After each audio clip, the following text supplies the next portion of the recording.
Quando o ser humano está com a razão, Deus é o seu advogado. Ninguém vence o ser humano quando ele tem razão.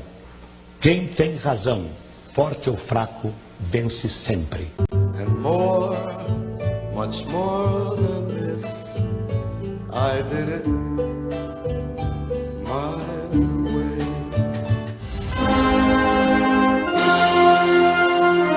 A voz do Brasil.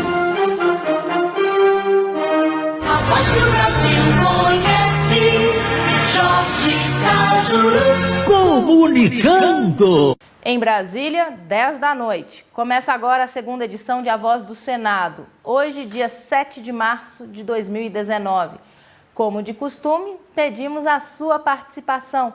Comente à vontade no facebook.com/CajuruGoiás. Conforme o senador Cajuru prometeu, ele é um parlamentar que jamais é ou será bajulador do presidente da República.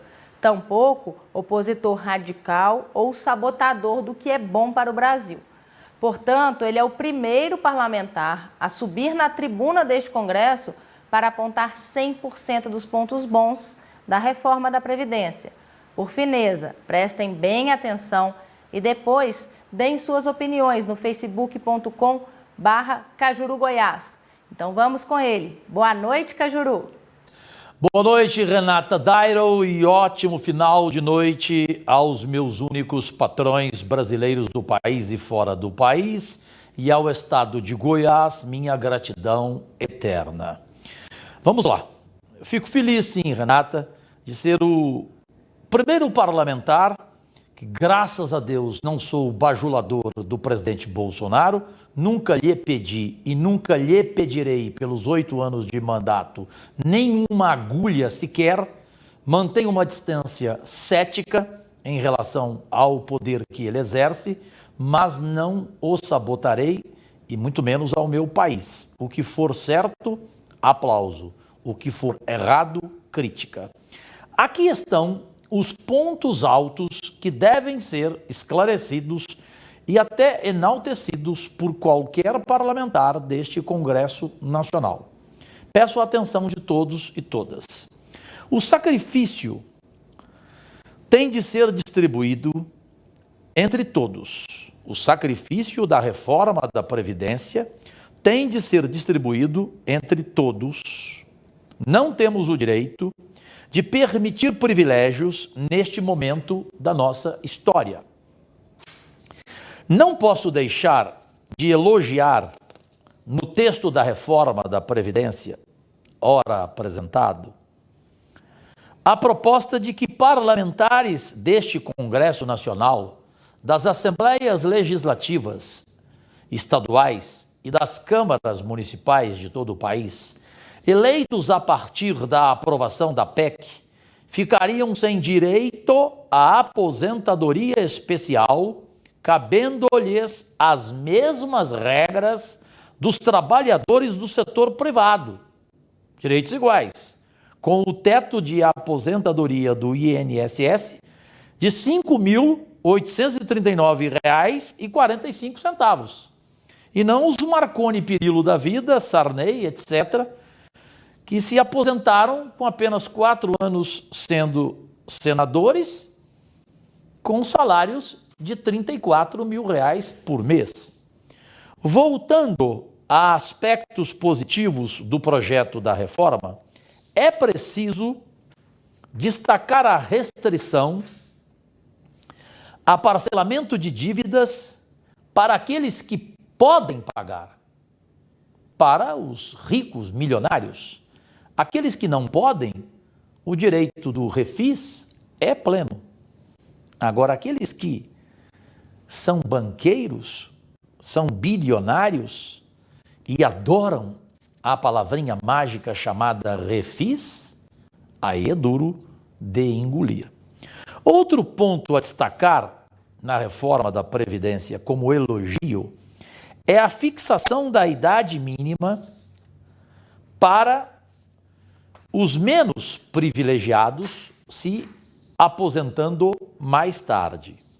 Dos 35 milhões de benefícios pagos pela Previdência, mais de 6 milhões são concedidos a quem se aposentou depois de contribuir para o INSS por 35 anos, no caso dos homens, e por 30 anos no caso das mulheres. A idade média de quem se aposenta por essa modalidade no Brasil hoje é de 53 anos mulheres e de 55 anos homens. Ou seja, quem geralmente tem maior renda se aposenta mais cedo, enquanto as classes mais baixas acabam se aposentando aos 60 e 65 anos. Quem não consegue tem como alternativa o benefício de prestação continuada, o famoso BPC, benefício assistencial concedido apenas a pessoas em situação de pobreza com mais de 65 anos de idade. Como bem define Pedro Fernando Neri, consultor legislativo deste Senado, aspas, a reforma é para que o patrão deixe de se aposentar 10 anos antes do pedreiro e da empregada doméstica, como é hoje. Outros aspectos positivos da reforma. 1. Assegurar às futuras gerações o direito de também aposentarem e terem direito à pensão por morte. 2. Trazer o equilíbrio atuarial, pois a legislação atual possibilita que o aposentado recupere torto o valor pago ao INSS ou aos regimes de previdência em até 18 meses. 3. Evitar pagamento de pensão por morte acima daquele valor que realmente era destinado ao dependente. 4. Evitar a situação que possibilita a comprovação de 35 anos de serviço com apenas 15 anos de contribuição, o que é permitido pela legislação atual, em razão da possibilidade do cômputo do tempo fictício, ou seja, sem nenhuma contribuição.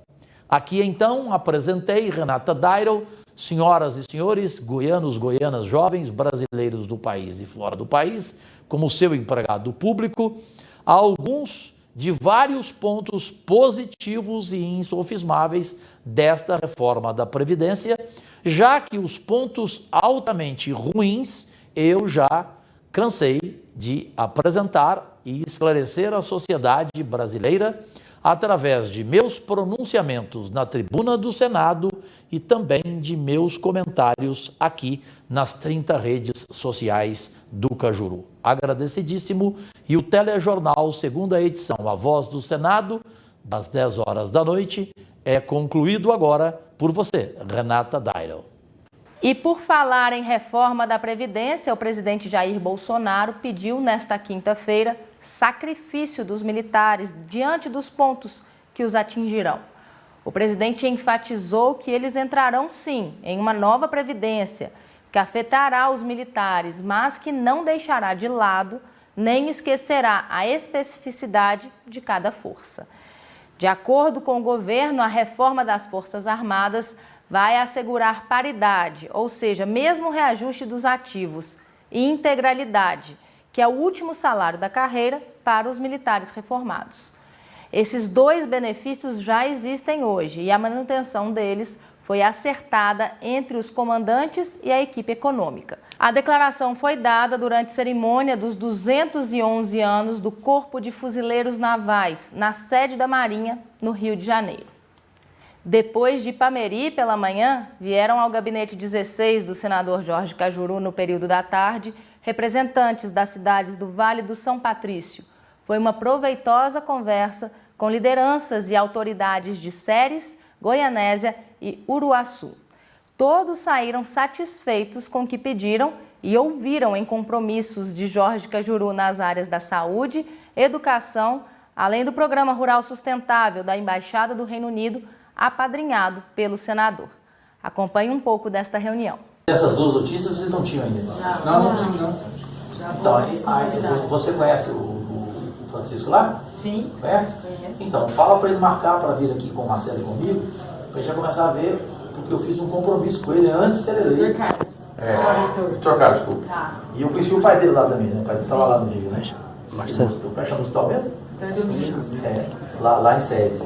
Para lá ter um centro diabético para toda a região do Vale do São Patrício. Né? E a outra é ver com o prefeito lá de Séries, para ele, Marcelo, para ele adiantar lá a documentação, para ele poder se cadastrar a esse projeto rural sustentável que é da Embaixada do Reino Unido. Ele é aluno nosso. São 22 municípios de Goiás que não Ele conseguem. é nosso aluno também. Conheço o prefeito lá também. Rafael. Ixi, ajudei ele lá na época da Defesa Civil. O Goianese está cadastrado? Hã? O Goianese está lá. No Goianese eu não sei. Eu sei que sério eu estou pedindo para estar. Se não tiver jeito, eu trabalho no gabinete do delegado. Não, a gente coloca mais, a gente vai ter condição de aumentar esse número de 22 depois de junho. Né? Você está com o Marcelo para ajudar o município a mostrar. Então aí pede. Senador, tem Então aqui só para saber, aqui vocês representam? Eu trabalho no gabinete aqui. Não, da cidade de Séries. Séries, Uruaçu, Goianese. Séries, Uruaçu e Goianese. Então, e você? Também. Então você representa o Instituto? Não, trabalho na faculdade evangélica. Na faculdade de lá. Ele é o diretor do Goianese. Instituto. E ele é o diretor. Ele é o diretor do Instituto. Do E você? Diretora da Faculdade Evangélica de Séries. Séries. Sim. E você? Coordenadora de curso da Faculdade Evangélica de Séries. Eles vêm articular, porque está saindo uma visita do ministro da Ciência e Tecnologia, do mundo de pesquisa, senador, a Séries. Ele vai visitar a cidade de Séries e tem um projeto de ajudar a pesquisa também, né? Aí eles vêm na primeira reunião, vai ter mais 2 reuniões com o ministro lá. O número de faculdades que ele tem Séries, né? Polo na educação. Até no mês de junho. Então, quando adiantar, fala comigo que eu vou fazer lá. Ótimo, vamos saber o que o senhor quer. Mas tenta antecipar. Cadê o Marco? Tenta antecipar essa agenda, só junho. Não, se o senhor ajudar lá, ele antecipa. Ajudar não, minha obrigação. Nós vamos levar todos os alunos para a palestra. Obrigado pela visita. Conta com a gente então. Vamos tentar antecipar essa audiência. Eu tive vocês aí que é que eu tive. Marcelo, a foto aqui é a parte pior. Da visita do turismo do Iguaçu.